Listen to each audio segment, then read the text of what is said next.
In this episode of Solitude and Sailing, we install solar panels on our ProMaster Campervan. Now, for ease of mounting the solar panel, as well as to try to get as much light to it, I'm going to remove this little bracket here on both sides because that will cast a shadow on the panel.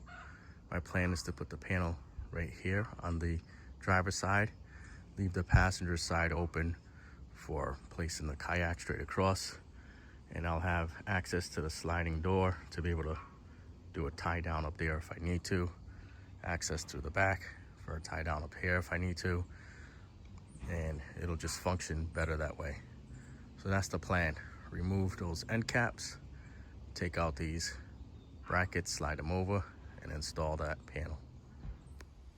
So what I decided to do was to flip the bracket, the side bracket, upside down, as you can see here, which will take away the shadow it would have cast up top on the solar panel. It also provides a little bit of a lip. See right there? A little bit of a lip to keep it from sliding over. And additional benefit, there's already a hole underneath. So less drilling for me. I just need to drill a hole on the bracket on the bottom side to run the screw through with the lock nuts and measure out where I'm gonna connect the other end on the other side. So I can drill those holes too. Let's do it. Those are the holes that came with the panel, and the one I just drilled out. See how we did.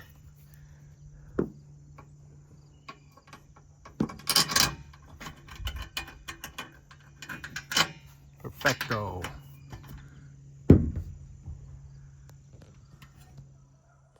Now to drill through another hole for the next mounting bolt. Well, I made it through, but busted the drill bit. So I gotta go get a new drill bit and then drill the hole here and drill the hole down there. The next drill hole has already been marked with a pencil. Now it's time to drill it out. Since I didn't have a second person working with me holding the panel down on the other end, I kept the bolt in so it kind of hinged up.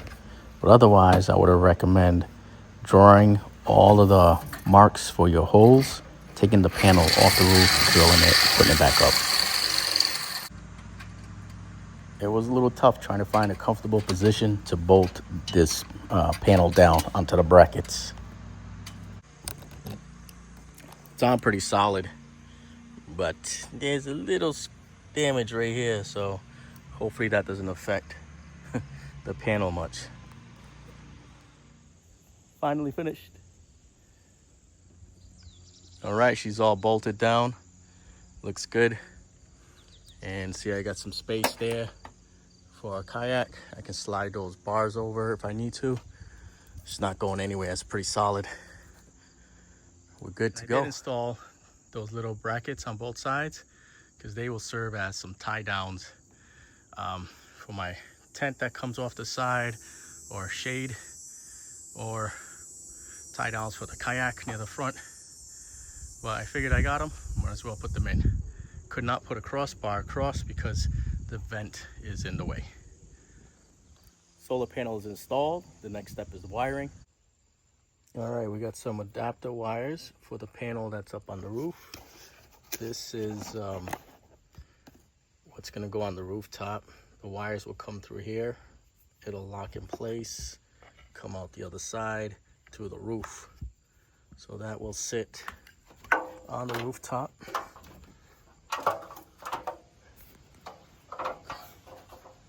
I think I'm gonna put it maybe up here. Put some butyl tape on there. I think I'll put it facing this way, or probably maybe facing the side. If I face it that way, that's the direction of travel. I think it's better either like this less resistance from the wind, or this way. But it'll be more hidden this way. I think I'll put it this way. We'll connect the adapters from here, run the wires through, and we'll be able to connect the other end to the charge controller. There's some dings on here, as you can see. She's been through quite a bit. So, and there's also a little slant here. So I think this is actually going to be the best way to lock it in. We'll have some butyl tape and we'll seal it. So I'm about to put 2 holes in for each of the wires. And we'll pull the wires through on the other side. So let's go ahead and do that now.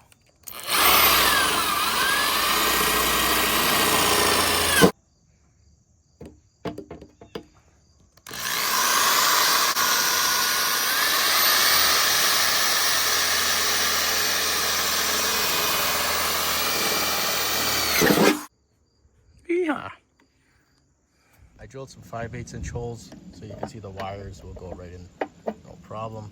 So we got the cap on here. We're gonna feed the wire through there and through the bottom. But first we need to clear off the surface to get a good seal with the butyl tape. I found it to be a lot easier to run the wire through this channel adapter and then through the van.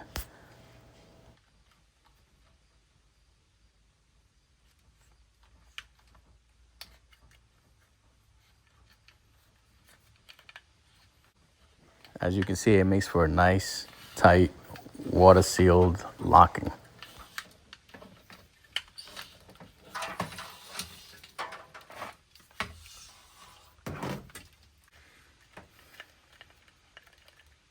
Yep, you can see the rubber on the other end. Hand tighten it, don't want to overdo it. Yeah, that's pretty snug. That's definitely pretty snug. I don't want any water intrusion because the hole is right above the doorway, so it'll definitely get into the van.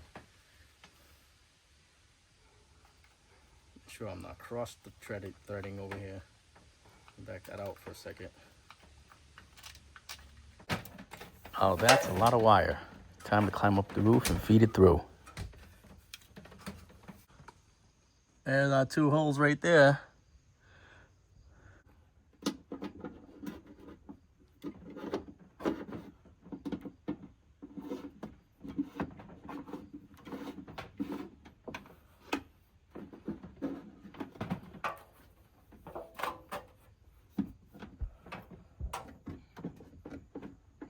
Yeah, it definitely would have been nice to have someone on the inside pull down as I push it through the top, but we're able to manage to get this done.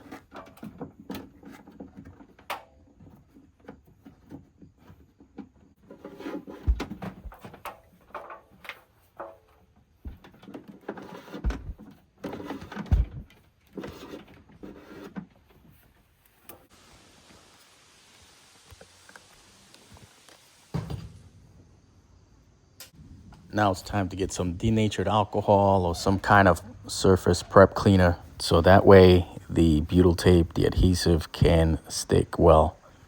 Prepping the surface is one of the most important parts in terms of preventing water intrusion.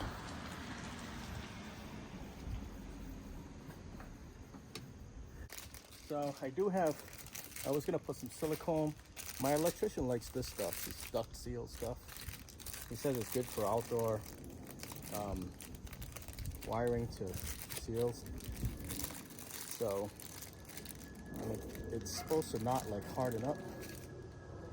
So I'm gonna try some of this on there, right where the wires go in. Oh yeah, feels good. Oh yeah, that stuff is sticking good.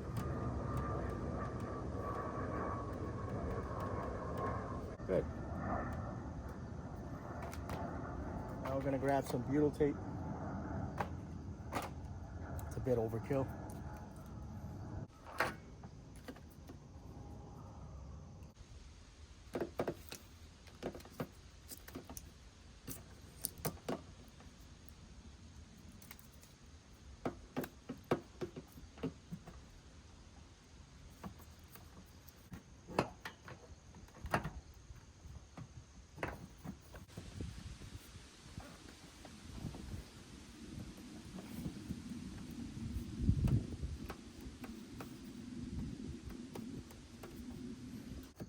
think I should put some self-tapping screws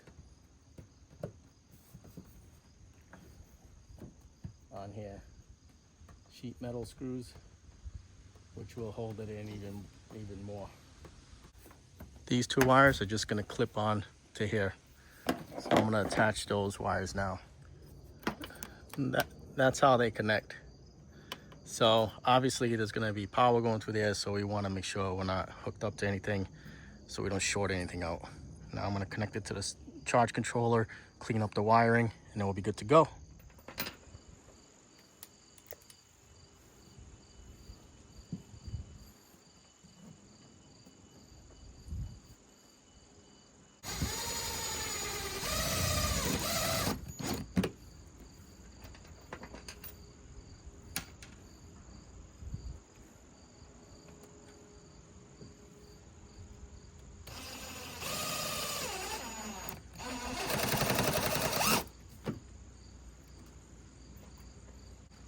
I'm using self-tapping metal screws, sheet metal screws.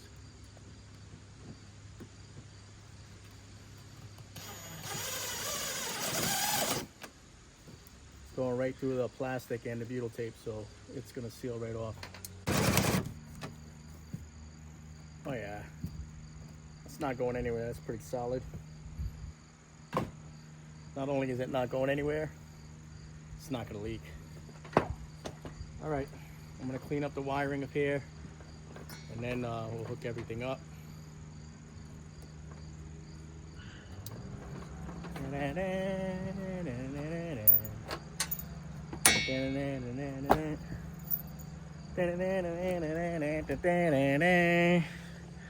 Gotta clean up the butyl tape and the wiring.